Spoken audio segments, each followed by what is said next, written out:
Good afternoon, sir. You are watching my YouTube channel, Spoken English Classes. Today I will teach you hidden translator in English grammar. Present tense, past tense और future tense.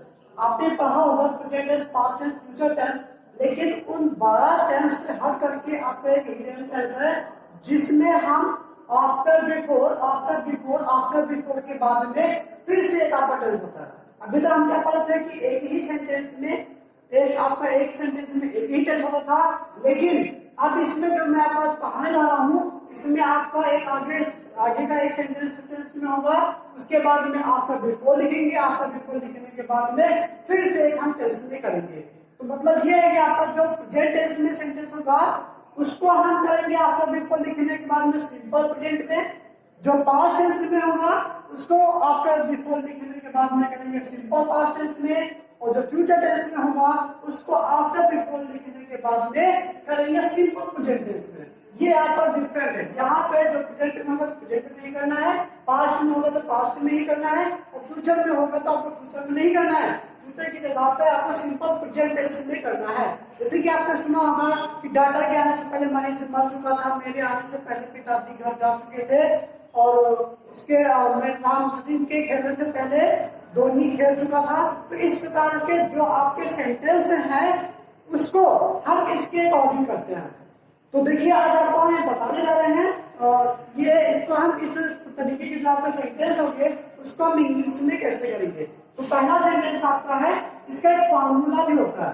जैसे कि हर एक tense के sentence को English में translate करने के लिए फॉर्मूला होता है, वैसे इस तरीके के जो सेंटेंस होते हैं जिसमें दो कार्य एक साथ में होते हैं उसको भी इंग्लिश में करने का फॉर्मूला होता है। तो पहले मैंने आपको बताया प्रेजेंट टेंस, तो प्रेजेंट टेंस का फॉर्मूला होता है, सबसे पहले यहाँ पे प्रेजेंट टेंस लिखेंगे, प्रेजेंट टेंस का जो सेंटेंस होगा उसको प्रेजेंट टेंस के अकॉर्डिंग करेंगे, और फिर यहाँ पे हमें लिखना होगा आफ्टर या फिर बिफोर। आफ्टर बिफोर उसके बाद में इसको हम किसके अकॉर्डिंग करेंगे, सिंपल प्रेजेंट टेंस के अनुसार।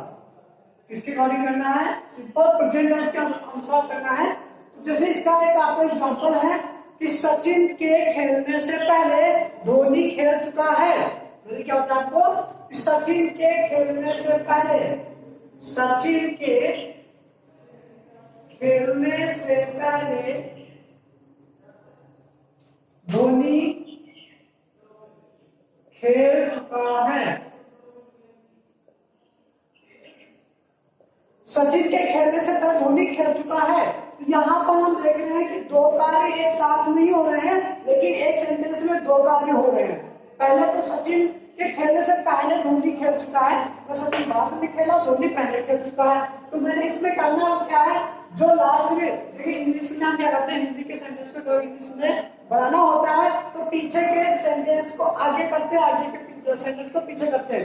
जब दो वाक्य होते हैं एक सेंटेंस में तब ऐसा करते हैं। तो यहाँ पे लिखा धोनी खेल चुका है, यहाँ पे क्या लिखा जाएगा कि धोनी अब चुका है, क्योंकि यहाँ पे पढ़ाओगे कि सिंपल प्रेजेंट टेंस होता है, सिंपल प्रेजेंट का क्या होता है, प्रेजेंट टेंस का परफेक्ट टेंस होता है। तो हैज और हैव करता है, धोनी हैज क्या, धोनी हैज और में क्या है, खेल चुका, Dhoni has played, Dhoni has played before. मैंने कहा आफ्टर बिफोर लिखना था, पहले की स्पेलिंग होती है बिफोर, बिफोर उसके बाद क्या, सचिन के खेलने से, तो बिफोर इसको हमें करना सिंपल प्रेजेंट टेंस के अकॉर्डिंग, मतलब कि प्रेजेंट इंडेफिनिट टेंस के अकॉर्डिंग करना है। या आपने सचिन के खेलने से यहाँ पर लिखेंगे बिफोर सचिन, बिफोर सचिन खेलने से मतलब प्लेज खेलना होता है, और ये आपका सिंगुलर है सचिन, इसमें आप एस लगा देंगे तो प्लेज हो जाएगा।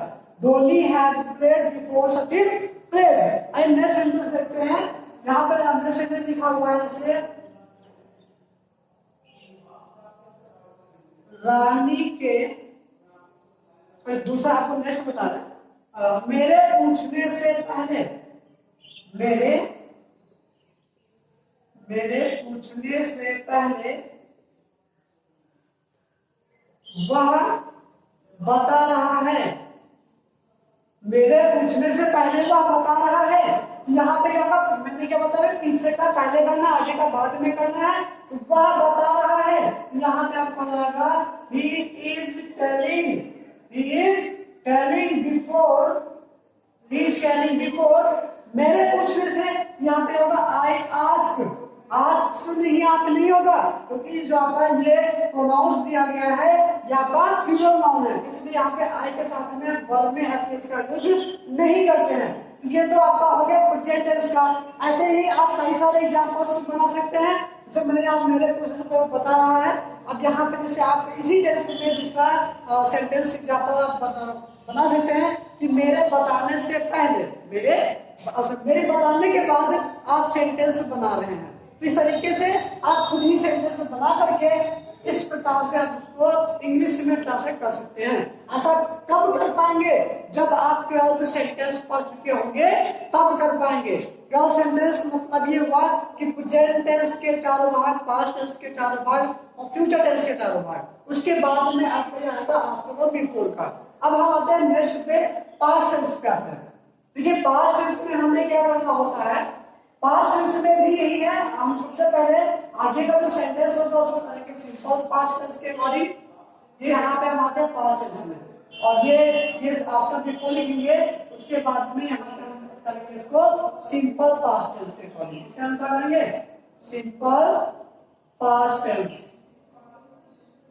सिंपल पास्ट टेंस, ठीक है। अब जैसे इसका हमें एग्जांपल इसका मैं बता रहा हूँ। से यहाँ पे एग्जांपल है कि डॉक्टर के आने से पहले, डॉक्टर के आने से पहले मरीज मर चुका है, मरीज मर चुका, हाँ सॉरी हाँ यहाँ होगा, आई मिस्टेक। डॉक्टर के आने से पहले मरीज मर चुका था, या फिर था कि नहीं, ये पास्ट टेंस का मैं आपको एग्जांपल बता रहा हूँ। तो डॉक्टर के आने से पहले मरीज मर चुका था, तो मैंने क्या बताया आपको, पीछे का आगे करना है, आगे का पीछे करना है।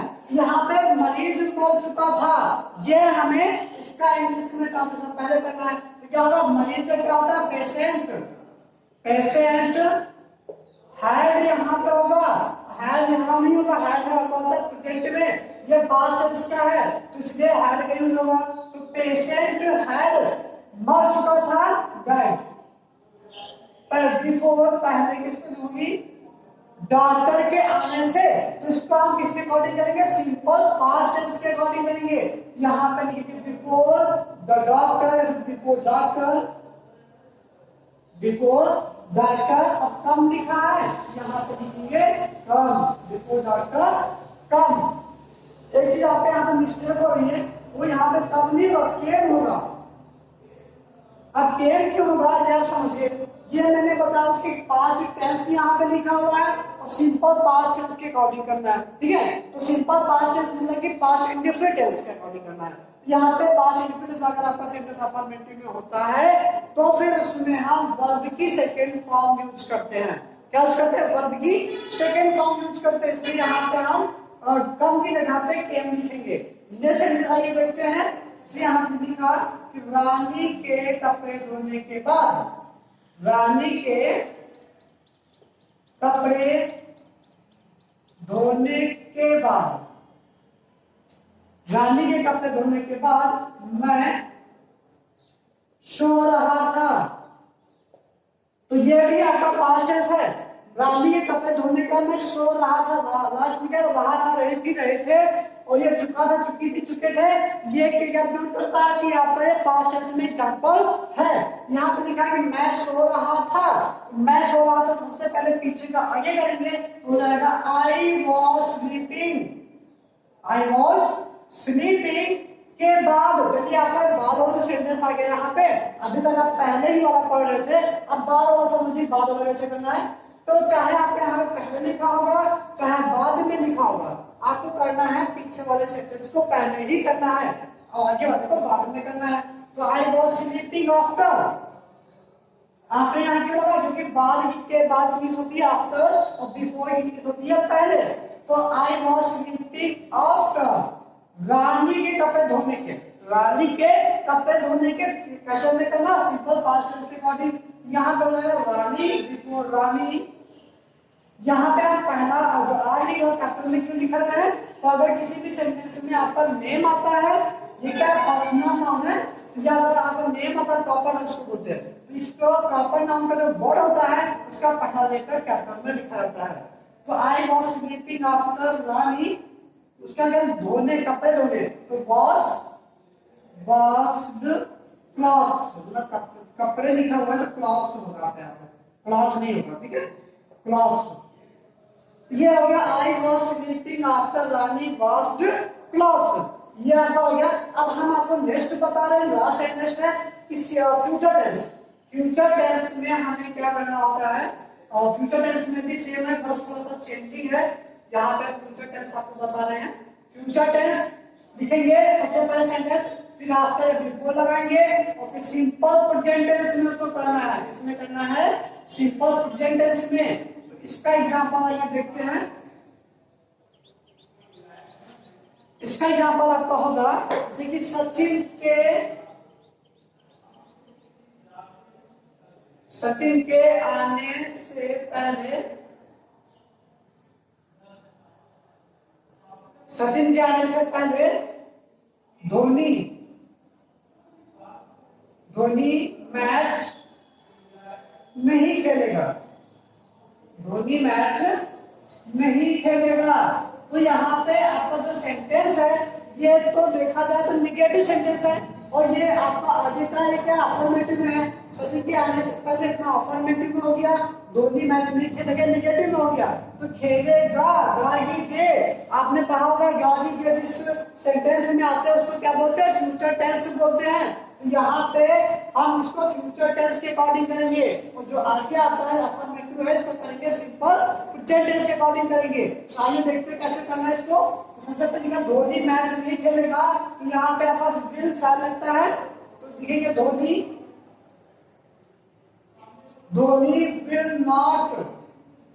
विल नॉट क्यों लगा, क्योंकि आपका फ्यूचर टेंस है, फ्यूचर टेंस में विल साल लगता है इंडिकेटर, तो विल नॉट शैल नॉट। तो धोनी विल नॉट प्ले, क्या नहीं खेलेगा, मैच, प्ले मैच, क्रिकेट भी नहीं सकते हैं। Dhoni will not play match before Sachin के आने से, बिफोर सचिन कम्स। अब यहाँ पे कम्स क्यों लिखा गया, क्योंकि आपका सचिन ये सिंगुलर नाउन है, इसलिए अगर सिंगुलर नाउन होगा, अभी मैं आपको पहले बता चुका हूँ कि अगर सिंगुलर नाउन होगा तब हम वर्ब में एस या ईएस का यूज करते हैं। क्या यूज करते हैं, एस या ईएस यूज करते हैं। कब, जब आपका टेंस का नाउन सिंगुलर होगा तब। अब आइए नेक्स्ट सेंटेंस देखते हैं। नेक्स्ट सेंटेंस जैसे आपका यहाँ पे है, क्या मेरे घर आने से पहले, क्या मेरे घर आने से पहले मेहमान जा चुके होंगे, क्या मेरे घर आने से पहले मेहमान जा चुके होंगे। तो देखिए यहाँ पे आपका जो सेंटेंस है ये इंट्रोगेटिव सेंटेंस है। कैसा सेंटेंस है, इंट्रोगेटिव। कैसा मुझे मालूम है इंट्रोगेटिव सेंटेंस, यहाँ पे WH वर्ड मतलब क्या लिखा हुआ है, क्या आप इंग्लिश में व्हाट बोलते हैं, बट यहाँ पे इंट्रोगेटिव फर्स्ट टाइप सेंटेंस है, इसलिए हम यहाँ पे व्हाट यूज नहीं करेंगे। अकॉर्डिंग टू सब्जेक्ट भी यूज है यार विल और शैल। ओके, यहाँ पे हम सब्जेक्ट के अकॉर्डिंग जो आपका फ्यूचर टेंस का सेंटेंस है, ये फ्यूचर टेंस का सेंटेंस है, मेहमान जा चुके होंगे, यहाँ पे आपका सब्जेक्ट सिंगुलर नाउन है, इसलिए हम यहाँ पर विल का यूज करेंगे। तो सबसे पहले हमें लिखना है विल, फिर मेहमान क्या होगा, गेस्ट, विल द गेस्ट जा चुके होंगे। यहाँ पर जाना क्या, गोवेंट गॉन थर्ड फॉर्म होगी, क्यों, क्योंकि आपका चुका है, चुका होगा, चुकी होगी, चुके होंगे। जैसे आपने प्रेजेंट के बाद चुका है, चुकी है, पास्ट में चुका था, चुकी थी, तो फ्यूचर में क्या होगा, चुके होंगे, और चुका होगा, चुकी होगी, चुके होंगे। तो इस तरीके के जितने भी चुका वाले वर्ड आते हैं आपके लास्ट में वर्ब के बाद में, तो उसमें हम वर्ब की टेंस जो वर्ब होता है उसकी थर्ड फॉर्म का यूज करते हैं। यहाँ पे गो की थर्ड फॉर्म क्या होगी, गॉन। तो will the guest gone before मेरे घर आने से, तो बिफोर आई कम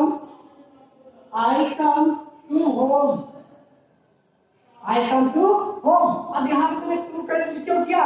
या तो प्रीपोजिशन क्या है, या तो प्रीपोजिशन है, तो यहाँ पे हम प्रीपोजिशन की ऐड का भी यूज कर सकते हैं।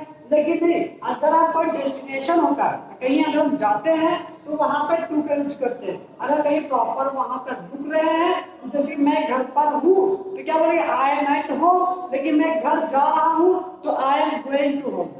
वहां पे एट होम नहीं होगा, वहां पे क्या होगा? गोइंग टू होम होगा। तो ये आपके तीन सेंटेंस थे, तीन टेंस में प्रेजेंट, पास्ट और फ्यूचर। तो जैसा कि मैंने आपको पहले बताया था कि ये आप दो प्रेजेंट टेंस तो हमें करना सिंपल प्रेजेंट टेंस के अकॉर्डिंग, आफ्टर बिफोर लिखने के बाद में पास्ट टेंस को करना है सिंपल पास्ट टेंस के अकॉर्डिंग, और फ्यूचर टेंस को करना है सिंपल प्रेजेंट टेंस के अकॉर्डिंग। तो आइए देखते हैं कि आपको कितना समझ में आया। कुछ आपको मैं सेंटेंस दे रहा हूँ, उसको आप उसका इंग्लिश में ट्रांसलेट करके आप कमेंट बॉक्स में लिख लीजिएगा। मैं देखूंगा कि आपको कितना समझ में आया। तो पहला सेंटेंस आप लोग लिख लीजिएगा कि मेरे बताने के बाद आप सेंटेंस बना रहे हैं। मेरे बताने के बाद आप सेंटेंस बना रहे हैं। दूसरा सेंटेंस है कि मेरे स्टेशन पर पहुंचने के बाद रेलगाड़ी जा चुकी होगी। तीसरा सेंटेंस आपका है कि मेरे कक्षा में आने से पहले विद्यार्थी शांत हो चुके होंगे। इस प्रकार से आपके तीन सेंटेंस है। इन तीनों सेंटेंस को आप कमेंट बॉक्स में इंग्लिश में ट्रांसलेट करके आपको सेंड कर दीजिएगा। मैं देखूंगा कि आपको कितना समझ में आया। और जय हिंद, जय भारत।